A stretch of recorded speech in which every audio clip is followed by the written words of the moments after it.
ফোনের র্যাম বাড়িয়ে নিতে চান, তো আপনি প্রথমে দেখবেন আপনার ফোনের র্যাম কতটুকু আছে। এটা দেখার জন্য আপনার ফোনের সেটিংয়ে চলে যাবেন, অ্যাবাউট ফোন। এখানে আমার ডিভাইসটি হলো রেডমি নোট 11। তো এটা একটু নিচে যাওয়ার পর আপনি অল স্পিসে ক্লিক করবেন। এখান থেকে দেখতে পারবেন আপনার ফোনের র্যামটি কত জিবি। আপনার যদি 4 জিবি র্যাম হয়ে থাকে তাহলে আপনি 1 জিবি এক্সটার্নাল মেমোরি পাবেন, আর যদি আপনি 8 জিবি র্যাম হয়ে থাকে তাহলে আপনি 2 জিবি ভার্চুয়াল র্যাম পাবেন। তো কীভাবে আপনি র্যামটি বাড়িয়ে নেবেন সেটা এখন দেখাবো।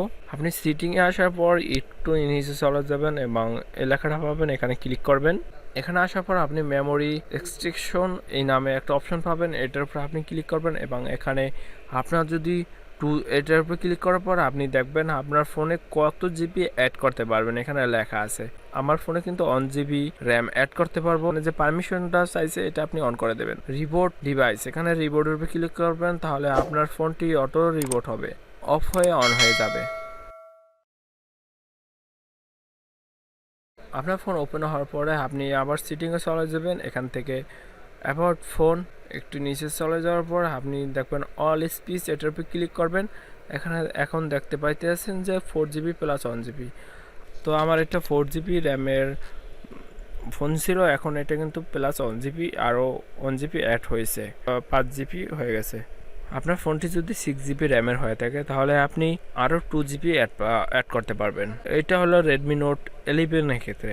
আপনার যদি অন্য কোনো ব্র্যান্ডের ফোন হয়ে থাকে, যেমন ওপো, ভিভো, অন্য কিছু স্যামসাং, তাহলে আপনি এখানে র্যাম বাড়িয়ে নিতে পারবেন। 4 জিবি যদি র্যাম হয়ে থাকে আপনার ফোনে, তাহলে আপনি বেশিও ভার্চুয়াল র্যাম পেতে পারেন।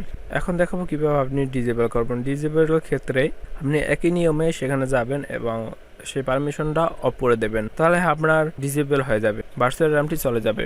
অনেকে যখন এই সেট আপডেট দেন তখন এই ভার্চুয়াল র্যামটি অ্যাড হয়ে যায়। Xiaomi রেডমি নোট 11 ক্ষেত্রে যখন আপনি ফোনটি আপডেট দেবেন তখনই আপনার সেটি অটো ভার্চুয়াল র্যাম অ্যাড হয়ে যায়। আপনার যদি ভার্চুয়াল র্যাম প্রয়োজন হয় তাহলে আপনি অ্যাড করে নিতে পারেন, আর যদি অপ্রয়োজন হয়, যদি প্রয়োজন না হয়, তাহলে আপনি এটা ডিসেবল করেও রাখতে পারেন। আজকে ভিডিওটা এই পর্যন্ত। যদি ভালো লাগে তাহলে অবশ্যই চ্যানেলটি সাবস্ক্রাইব করে আমাদের পাশে থাকবেন। যদি অলরেডি চ্যানেলটি সাবস্ক্রাইব করেন তাহলে আপনাকে থ্যাংক ইউ সো মাচ।